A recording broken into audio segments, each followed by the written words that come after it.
Hello Katden lovers and Katden followers, narito na ang pinaka-latest updates patungkol kay Kathryn Bernardo and Alden Richards. OG Diaz, abay narito na ang ating pong nakita or parang point of view with regards sa kanyang mga statement sa issue ng Katniel. But before that, if you haven't subscribed yet to my YouTube channel, please don't forget to like, share, and subscribe at hit mo na rin ang notification bell for more showbiz updates. Bago tayo magpatuloy sa ating updates for today's video, nais ko po muna magpasalamat sa lahat ng mga legit viewers, subscribers at ang lahat ng mga legit na nagmamahal at sumusubaybay sa lahat ng ating mga updates. Maraming salamat po sa inyong panonood. At ngayong araw, let's talk about this one. Panoorin po natin ang ilan sa mga updates at pinanindigan ni Mr. OG Diaz ang kanyang mga naunang statement patungkol po sa pagkikita di umano ni Mr. Daniel Padilla and Miss Kathryn Bernardo. Panoorin natin ito. Nung nagkikis si Daniel Padilla, may dalang flowers, kumikis sa bumbunan ni Kathryn Bernardo. Oo, kasi yun ang ipinapalagay nila na yun daw yung eksaktong eksena na kumatok si Daniel Padilla sa dressing room ni Kathryn sa Araneta Coliseum. Oo, yun yung sabi mo. Talk. Nakarating na rin kay Mr. OG Diaz ang ilan sa mga videos na trending ngayon sa TikTok na hinihinalang dito binase ang kanyang balita at ang kanyang mga statement patungkol sa Katniel sa pangyayari po sa ABS-CBN Christmas special. Pero ito po ang sagot niya. Si Daniel daw hindi naman natin alam kung si Daniel nga nagsabi noon. Na okay na sila. Pero we're okay na, pero hindi na para i-divulge ko pa kung ano yung pinag-usapan namin ni Kathryn. Sabi ko noon Tapos meron naman nagsabi sa akin isang friend ko. Sabi, totoo yung balita mo. Na? Sino yung source mo? Sabi sa alin doon? Tuwan-tuwa na ibinalita ni Mr. OG Diaz na tila baga sinasabi niya at kinukumpirma niya na totoo ngang may naganap na pagkikita or pagkatok ni Mr. Daniel Padilla sa dressing room mismo ni Miss Kathryn Bernardo. So, ito pa, panoorin pa. Doon, katok sa dressing room para makapag-usap sila. Totoo daw na pinaalis yung lamp para makapag-usap sila. Ay, di ba sa isang Meron lang po ako mga nakitang mga point of view with regards to this. Sinabi ni Mr. OG Diaz, sige po, regardless that Mr. Daniel Padilla is kumatok at pinapasok sa loob mismo ng dressing room ni Miss Kathryn Bernardo sa ABS-CBN Christmas special. So, pagpalagay po natin na talagang nangyari at naganap nga yung mga bagay na yun. At wala naman din po ako nakikitang masama kung naganap nga yun. Kasi well, in fact, nag-usap sila at wala pong nakakaalam kung ano ang totoong pinag-usapan nila, kung ano po yung naging takbo ng usapan nila sa loob ng room. At the same time, wala din naman po ako nakikitang masama kung magiging magkaibigan sila ni Daniel Padilla. At the same time, is hindi pa rin naman po totally umaamin si Kathryn at si Alden Richards na talagang sila na nga, 'di ba? At meron pa po binabanggit doon itong si Mr. OG Diaz na parang talagang kinukumpirma niya at confident siya na totoong nangyari yun dahil wala nga daw na parang nagpo-protesta sa magkabilang panig. Siyempre, unang-una, yun po ay malaking puntos para kay Daniel Padilla, lalo na't meron po siyang panibagong proyekto ngayon. Pero alam niyo po ba na ngayon si Mr. Daniel Padilla po kasi is parang I don't think na meron silang pag-uusap patungkol sa kanilang relasyon dahil si Daniel po ngayon ay nakikipaglandian kay Kayla Estrada. Si Kayla Estrada po ay namataan bangging si Daniel Padilla na nagde-date. Pero hindi po ito lihim dahil sobrang kalat na kalat po ito sa social media. Maaaring nagkausap nga si Mr. Daniel Padilla at si Miss Kathryn dahil hindi naman po may iwasan na parang alam niyo naman po or knowing Kathryn Bernardo, she's a type of a person that she's very forgiving. Hindi po siya mapagtanim ng galit. Sabi niya nga, 'di ba? Hindi niya raw kailangan gamitin or don't use your pain to hurt others. Hindi porket nasaktan siya ay kailangan gumanti siya.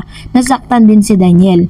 Pero sa mga pagkakataong ito, naniniwala pa rin ako na kahit po nagkausap sila or may komunikasyon sila or whatever, normal lang po yun. Kasi si Miss Kathryn naman po ang magde-decide for that. At the same time, Hindi naman talaga pwedeng itapon na lang ni Miss Catherine na hindi na sila mag-usap, di sila maging magkaibigan, 'di ba? Kasi ako po masasabi ko talaga na yung mga kung si Catherine Bernardo is magde-decide po siya na makipagbalikan kay Daniel, nagbalikan sila.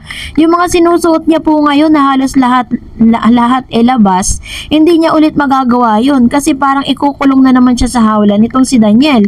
Kasi sabi may pagkakonserbatibo daw si Daniel pagdating sa pananamit ni Catherine. And sa mga galawan ni Catherine, minsan nakikita natin na may mga videos ngayon lang naglalabasan na parang hindi gusto ni Daniel minsan yung mga kilos ni Miss Catherine. So, sa tingin po ba ninyo kung kayo po yung nasa posisyon ni Catherine Bernardes, babalik pa po ba kayo sa isang tao na parang ikinulong kayo sa hawla?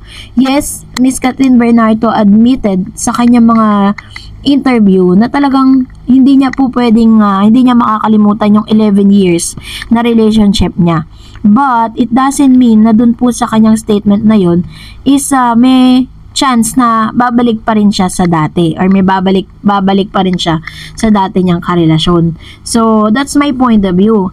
If ever nga na nag-uusap sila ni Mr. Daniel Padilla, wala na tayo doon. At the same time, is karapatan naman po ni Catherine at ni Daniel Padilla na magkaroon sila ng peace of mind sa isa't isa. Maaaring yun po ay parang pa-good luck, 'di ba? Maaaring ito na po yung kasi moving era na nila yan eh.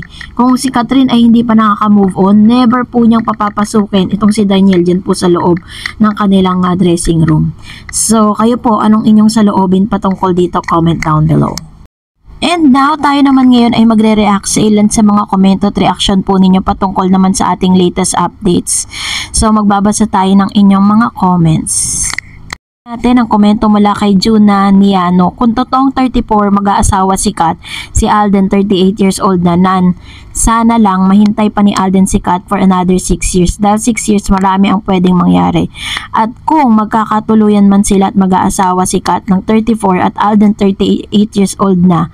At pag nagkaanak sila ng 10 years old na, yung panganay nila si Kat 44 years old na at si Alden 48 na. So, ano pong pinupunto nyo po doon, 'di ba?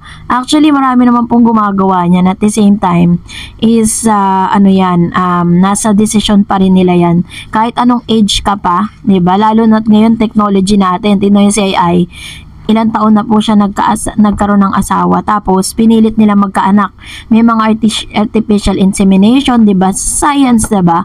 And hindi na rin po 'yun usapin para po sa mga ganitong klase ng issue ng mag-asawa. Sabi sa kanilang lahat na sa stable na buhay na sila at kahit hindi na mag-artista, sana mag-asawa na sila hanggang maaga pa para kung lumaki man ang anak nila, makikita nila hanggang matapos sa college. Si Marian at Ding Dong, may anak na sila at kahit may asawa na sikat pa rin sila at tinalo pa nga nila ang HLG.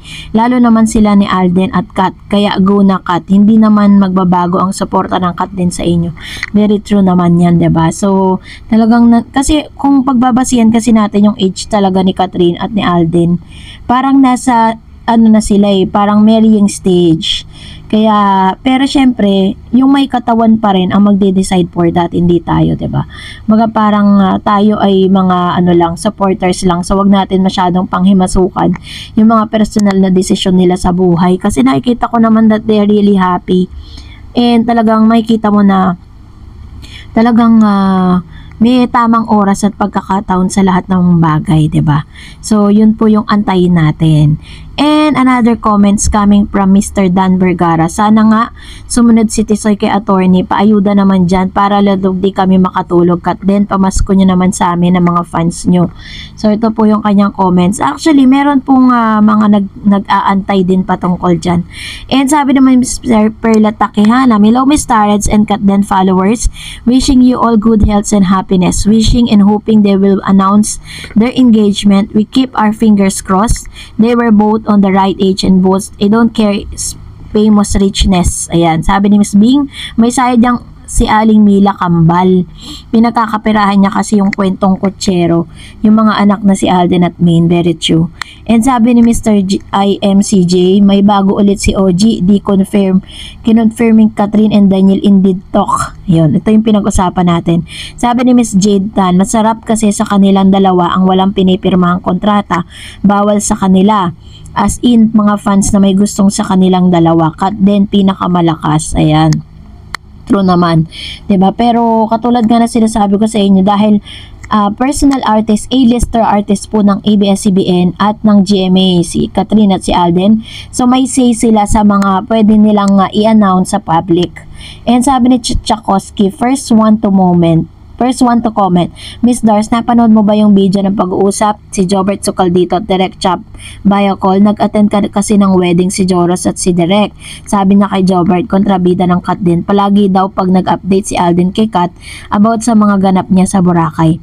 May nakabasa daw kasi sa message ni Alden na vlogger din. Kaya happy si Direk dahil makakat din siya. Kinontra naman ni Jobert sa Socaldito. Update lang daw as friend, not girlfriend. Sinagot ni Direk na bakit ako, Nay? Good Jobert, dami ko friends. Pero hindi naman ako nag-update sa kanila. So, ibig sabihin, napanood ko po yung buong video na yan. Lalo na po yung short video clip na yan. Napanood ko po siya. And Jobert, update lang daw as a friend. Sinagot ni Direk, bakit daw mag-a-update? Yun nga, sabihin in a relationship na talaga ang Katen, low-key lang sila. Diba last night dumating sila Kat from Thailand, and the same night dumating din si Alden from Boracay. What a big coincidence. Hey, love is in the air. Kaya nabuhayan ulit ako dahil true talaga ang Katen. Yehey. Diba? Pero kasi syempre marami pa rin po talagang hindi naniniwala na maaaring nagkita or nagkaroon nga ng quick vacation si Mr. Alden Richards at Catherine Bernardo kasama ng ilang mga glam team ni Miss Kat sa Thailand. Pero wala kasi mga evidence na naglabasan kaya parang ayaw nila maniwala. Sabi ni Ma'am Shitelma, Alden is so humble, mapagmahal sa magulang, kaya nagtatagumpay. Sana nga magbagong ugali niya kahit maging sila man ni Catherine o hindi. Ayan, ito naman yung kanyang komento patungkol dito. True naman po lahat yan. And sabi ni Mr. Rogel Modo, si OG Diaz kasi maka-Daniel yan. Idol niya si Daniel. Kaya magandang sinasabi tungkol kay Daniel Padilla. Actually, magkumari sila ni Carla Estrada. Kaya ganun po yung kanyang parang pagtatanggolan, no? Pero, let's see, no? Siya naman po ay naghahatid lang ng balita sa atin. And sabi ni Miss Esri Chelin, ayan, ang mga assuming porkit suot ang ring taken, wala namang meaning pag may suot na ganyan style lang. Kung sikat may suot na ring, may bato sa ring finger, sabihin promise ring yan. Ang kadalasan ginagawa ng lalaki, pero pag wala papangako. Ibig sabihin sa inyo, waiting for engagement. Kaya lang, kadalasan sa Pinoy, bihira gawin yan. Ayan. So, ano kayong pinaglalaban ni Ma'am Chi dito, no? So, salamat po sa inyong komento and another comments coming from Miss Annabel Garde. Kaya nga, very blessed si Alden. Talagang malambot ang puso ng isang tao, lalo na kung makarelate ka talaga. Kaya nga sana, yung pinagpipray ni Alden na magkaroon ng for life na partner, mabigay na din sa kanya at sana sikat na yun. Ayun. Sabi nga ni Alden Richards, diba? Hindi niya raw minamadali. Hindi sila nagmamadali. They are not in a hurry. Doon po sa doon po sa pagkakataon na yun. Kumbaga parang they will take time for that.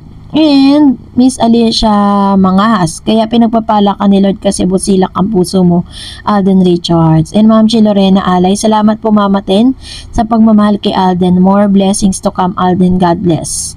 Yan, thank you so much po sa inyong mga komento, ha.